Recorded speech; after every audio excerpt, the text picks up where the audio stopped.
Hi and welcome back to the channel. This is the first of a two-part video series on refurbishing the clock and the dash top.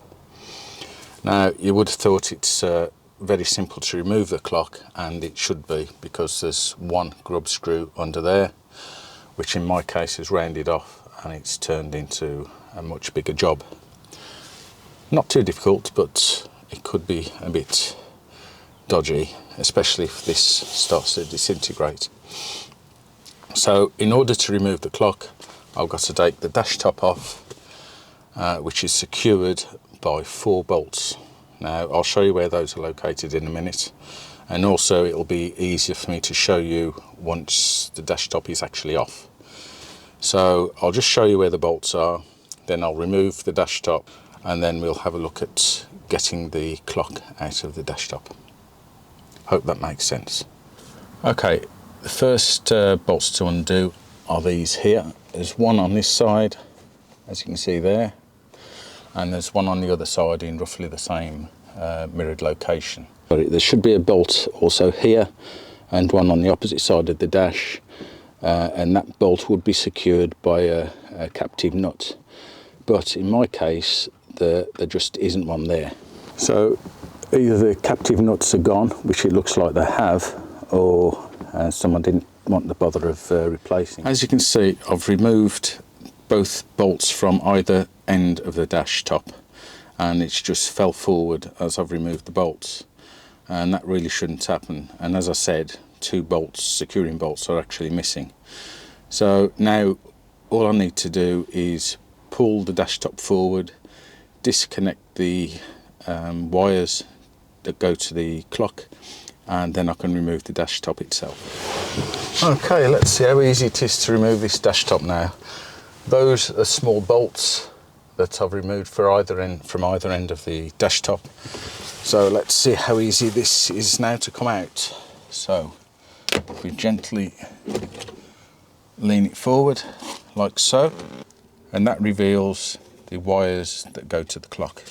So now all I have to do is remove those, and we'll see how easy that is to do on your own. Although I might have to call the wife to give me a hand. So lean that gently there. So, whoop, that came apart easy, and that one. And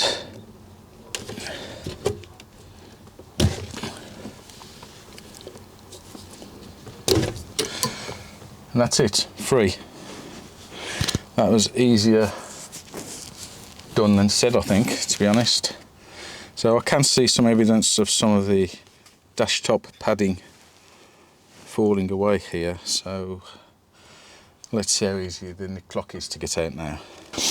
Okay, as you've seen, the dash top's been removed now, and I'll show you where it actually secures to the main body underneath the windscreen. So first of all, here is one of the fixings that is on the outside, and if we look over here, there is the second one.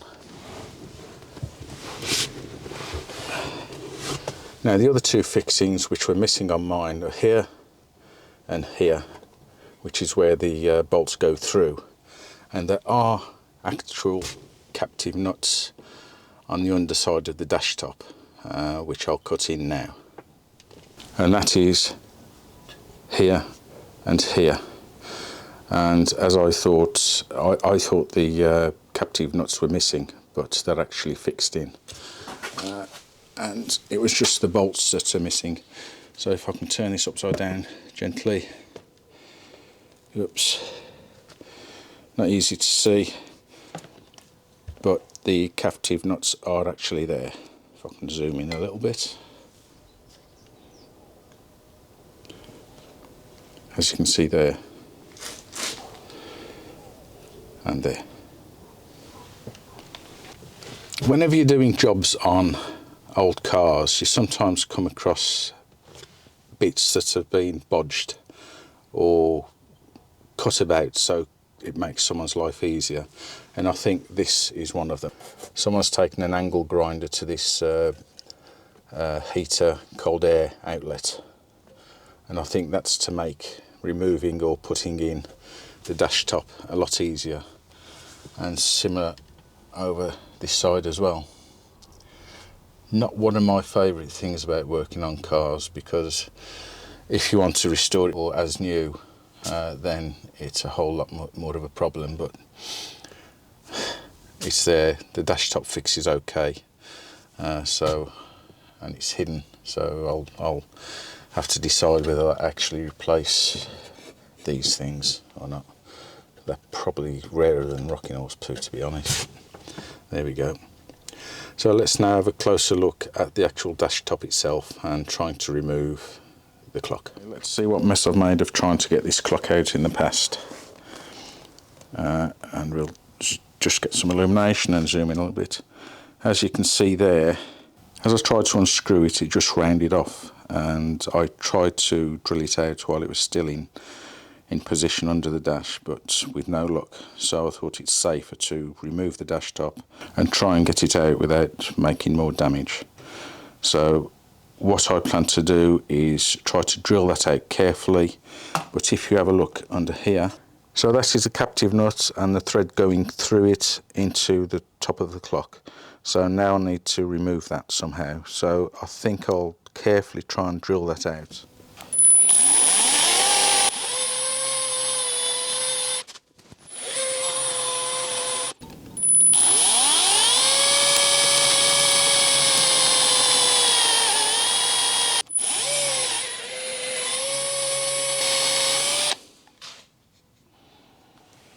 Okay, you've just seen me trying to drill out the top of the retaining screw, the grub screw, and what I found is that there was enough thread there for me to get a pair of needle nose pliers on, and it actually started to rotate. So I've rotated it enough now for this securing plate to come away.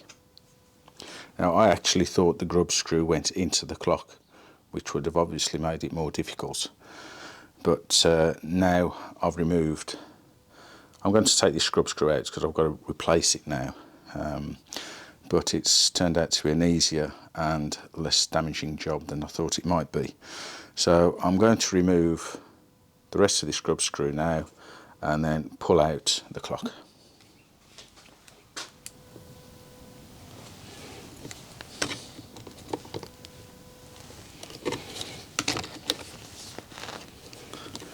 It's coming out, but it's deforming, so I hope I'm just going to be able to get that out now. I should be able to. Whoops. Problem is the screw's breaking off now.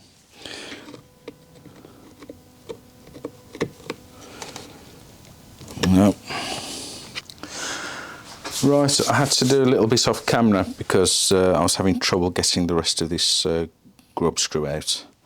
And I had to drill it a little bit more, but now it appears it is going to come out because it's turning quite well. Whoops. Yeah, it's coming out, as you can see.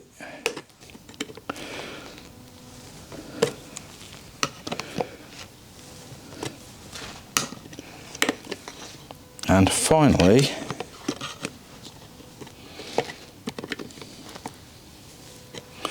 it's out. Now that has saved me a hell of a lot of trouble. I envisaged having to remove this captive nut and putting another one in, but all good. So now all we need to do is pull the clock out, and hopefully it is fairly simple to do.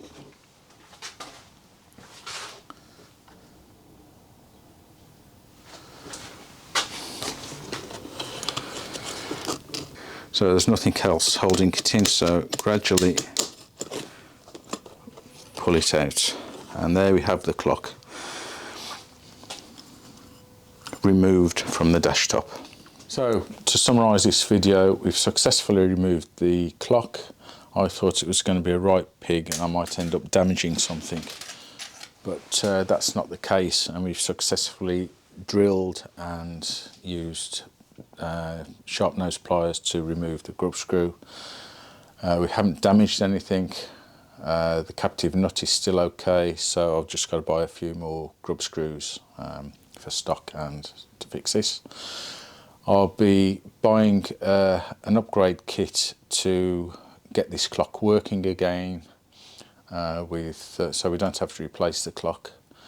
We've got all the parts, so that will be part 2 of the clock upgrade video. But it's opened another can of worms which I didn't really want to tackle, and although I can probably get away with fitting the dash top back once the clock's finished, as you can see, I'll cut in a little bit of a close-up video of this. The foam has degraded, I suppose as you'd expect, over 60 odd years, 61 years.